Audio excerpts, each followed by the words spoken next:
Soul Sovereignty and Spiritual Energy in All Things, Part 1, by Ayan Farvahar. Everything we experience in life has spiritual energy that affects our perspectives toward ourselves and the world. To navigate and set free from these energies, we must become a sovereign soul. Hi, this is Ayan Farvahar. I'm glad you're here. If it's your first time here, this channel is about self-realization and honoring our life purpose and meaning. If you're interested in these topics, please subscribe to stay connected. Today, we would like to focus on a spiritual view of life. On the surface, we seem to be experiencing life in two worlds.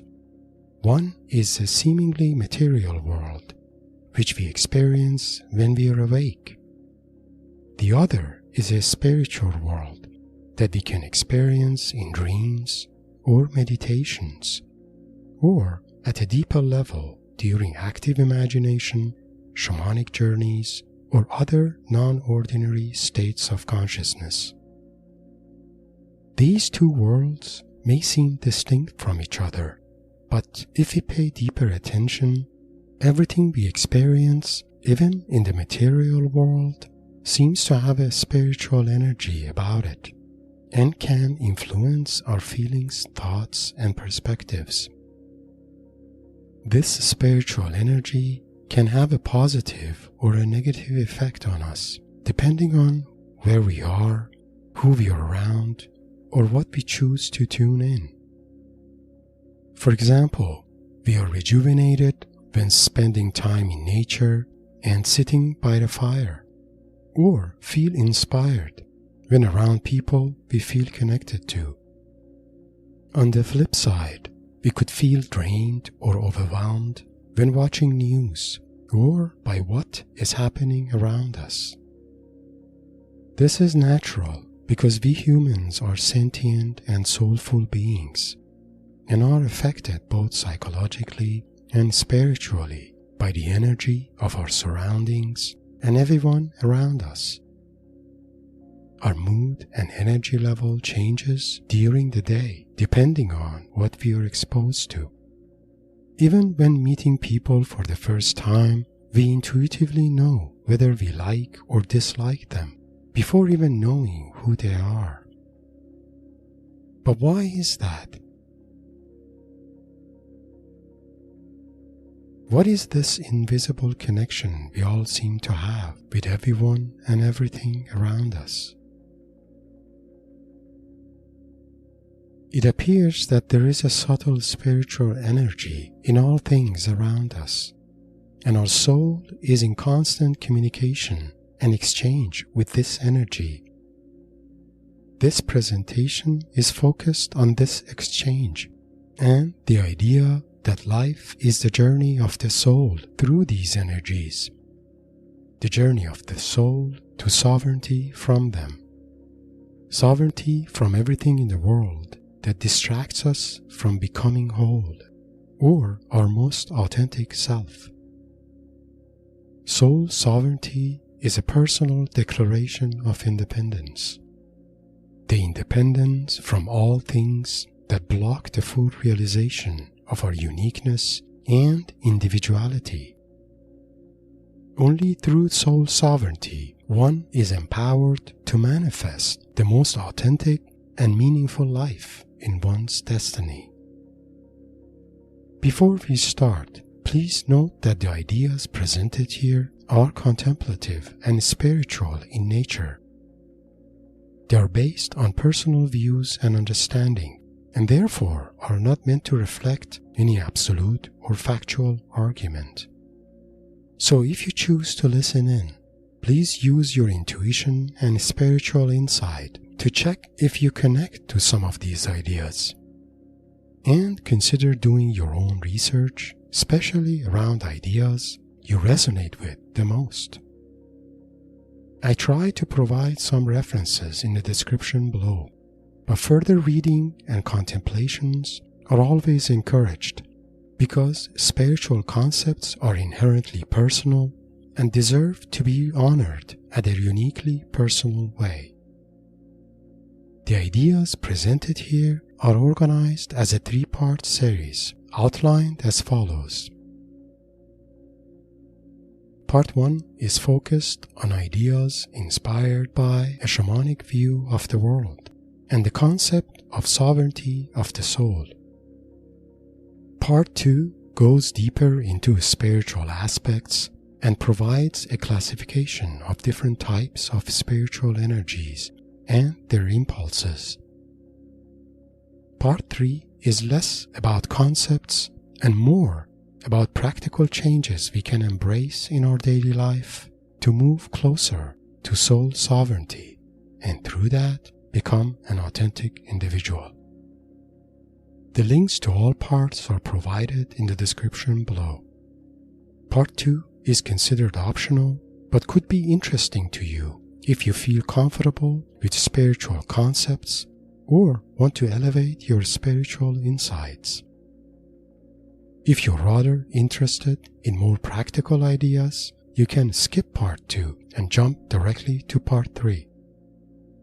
Please note that due to nature of this presentation, I may use mythopoetic terms like soul, spirit, heart, spirit world, spiritual energy, soul loss, soul retrieval, and soul sovereignty here. Most of us relate to these terms intuitively, but if not, one can replace them with terms used in depth psychology. For example, soul or heart can be compared to self with a capital S. The spirit world can be referred to as the unconscious, and references to spirits or spiritual energy can be replaced with psychological concepts like archetypes or autonomous complexes. Similarly, soul retrieval can be viewed as healing, and the soul sovereignty can be compared with awakening, self-realization, and individuation. I hope you find some of the ideas presented here useful in your journey of self-realization and spiritual awakening. Shamanic view of the world. The idea that our soul is in constant communication and exchange of spiritual energy with everything has been the core of many shamanic teachings and ancient wisdom traditions for thousands of years. Shamans view the material world as a manifestation or a subset of an all-encompassing spirit world. In shamanic view of the world, everything, even a piece of rock, has spiritual energy and influences its surroundings. Shamans are aware of these spiritual energies and have been using this awareness to protect the vitality and spiritual sovereignty of their community, especially those who are negatively affected by these energies. The ultimate goal here is to restore and protect soul sovereignty and holistic vitality of all members of the community. To restore vitality of an individual who is not well, shamans first search for any vital parts or energies that should be present in the person but seems to be missing. Shamans view these missing parts or energies as a form of soul loss or power loss, usually caused by an illness or traumatic event that the person experienced in the past. To restore vitality, shamans use rituals, shamanic journeys, or plant medicine ceremonies to connect to the spirit world, locate these lost parts of the soul in there, and help the person reintegrate them. This shamanic healing process is usually referred to as power retrieval or soul retrieval. But in addition to searching for any missing parts or energies, shamans also look for spiritual energies that are present in the person but don't belong or should not be there. Shamans view the presence of these external energies as unwanted spiritual intrusion or attachment and help the person set free from them and reclaim the spiritual sovereignty of the soul. Shamans have been elders and spiritual guardians of their communities for thousands of years, protecting soul sovereignty and vitality of everyone. They are fully aware of invisible exchange of spiritual energy between the soul of a person and everything that the person experiences.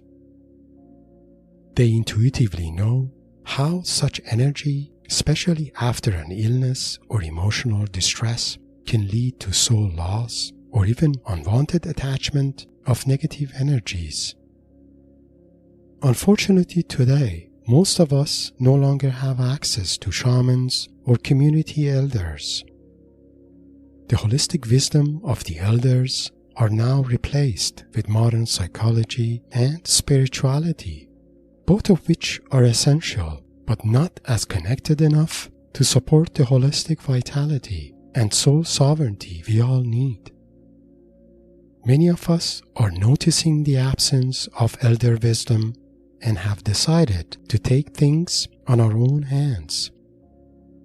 We are spiritually curious, read, meditate, and do inner works. But no matter how much we do, for many of us, inner peace has been hard to maintain in our daily lives. Why is that?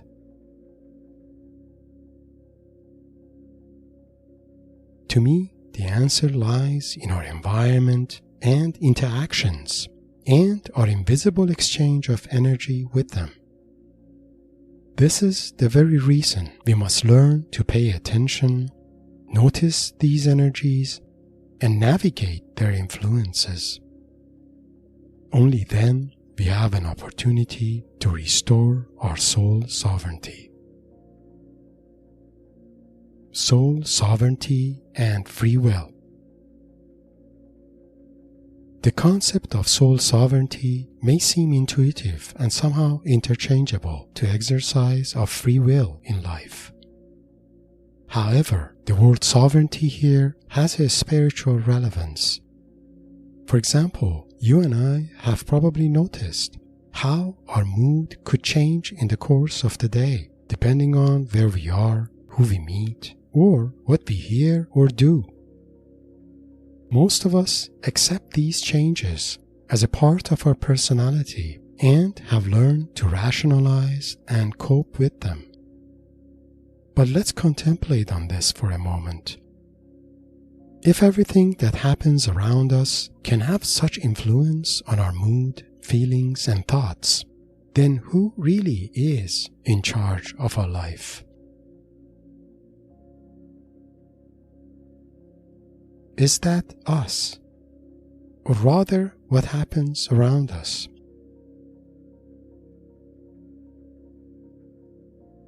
If what happens around us is in charge, do we really have sovereignty or personal autonomy in life? To answer this question, we need to define the true meaning of soul sovereignty. Soul sovereignty, as defined here, is the power to exercise our free will in all aspects of life, but without being materially affected by the spiritual energies that govern them. To clarify this definition, consider peer pressure as an aspect of life we have all experienced. On one hand, we want to make decisions based on our own personal conviction and core values. On the other, our peer group has its own collective belief and wants to influence that decision. If we over-identify with that collective belief, we may succumb to its invisible influence or energy, ending up sacrificing our own personal conviction and core values in favor of being validated by our peer group. A sovereign soul would not seek validation from a peer group and never succumbs to its demand unless that is aligned with the person's own conviction and core values. A sovereign soul may choose to participate in collective groups and make individual contribution to them, but it would not over-identify with any of them. As we mentioned free will earlier, it would be useful here to mention something about free will and its connection to soul sovereignty. In simple terms, free will reflects one's ability to make decision one way or another. But if such decision were affected by external energies, for example through peer pressure, that decision no longer reflects the true exercise of free will, but rather a decision made as a reaction to the feeling caused by peer pressure, usually in a form of peer shame, guilt, or fear of rejection. On the contrary, the decision of a sovereign soul is never a reaction, but rather an authentic exercise of free will based on one's own personal conviction and core values. In other words, in absence of soul sovereignty, the concept of free will loses its true meaning. Manifestation of soul sovereignty leads to liberation from all external influences that are no longer aligned with one's true individuality, authenticity, and core values. In depth psychology of C.G. Jung, this is referred to as individuation or manifestation of true self. Journey to soul sovereignty. So far, we have described a shamanic view of the world and the realization that our soul is in constant communication and exchange of energy with everything we are connected to. This energy is spiritual in nature because its influence is subtle and unnoticeable to a rational mind. We only notice its effects as a shift in our feelings, thoughts, or perspectives. To approach soul sovereignty, we need to learn to notice and pay attention to these energies so we can decide which ones are nourishing and empowering us and which ones are otherwise negative and draining our power.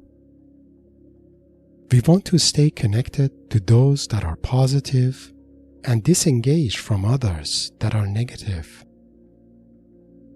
What blocks our progress towards soul sovereignty is our connection to environments, people, and collective energies or beliefs that have negative spiritual energy about them. We can classify these energies in different groups, so it can be easier to recognize them. Here I present one such grouping based on my personal experience and understanding. But keep in mind that this grouping is subjective and could be different or expanded. These spiritual energies are grouped as follows. Spiritual energy of material objects, including shapes and orientations. Spiritual energy of nature, plants and animals, Mother Earth and nature spirits. Spiritual energy of instinctual impulses, morphic fields of organisms. Spiritual energy of collective groups, ancestral spirits, folks' spirits, and collective beliefs. Spiritual energy of soul, heart, and self. Spiritual essence of an individual. Spiritual energy of transpersonal archetypes. Astrological, spiritual, and primordial archetypes. In part 2, we dig deeper into conceptual details of each one and provide examples to highlight their influences on our feelings and thoughts. If you're not interested in these conceptual details, you can skip part 2 and jump directly to part 3 using the link provided in the description below. Closing remarks of part 1. The key takeaways of this presentation can be outlined as follows. Everything we experience in life has a subtle spiritual energy, and our soul is in constant communication and exchange with these spiritual energies. The shifts in our perspectives in life are the results of this exchange. To navigate and minimize the influences of these energies, we need to work to manifest our soul sovereignty and authentic individuality. Part 2 and Part 3 of this presentation provide further details and continuation of these ideas. If you have found the ideas presented here interesting, please like and share it with your like-minded friends. Also, please subscribe to my channel and share your thoughts and comments. Your support is the foundation of this channel and encourages me to create more content in the future. If you have requests for future topics, please share it as a comment or contact me through my bio link below. For more information about myself and life mentorship services I offer, please find my bio link in the description below. Blessings.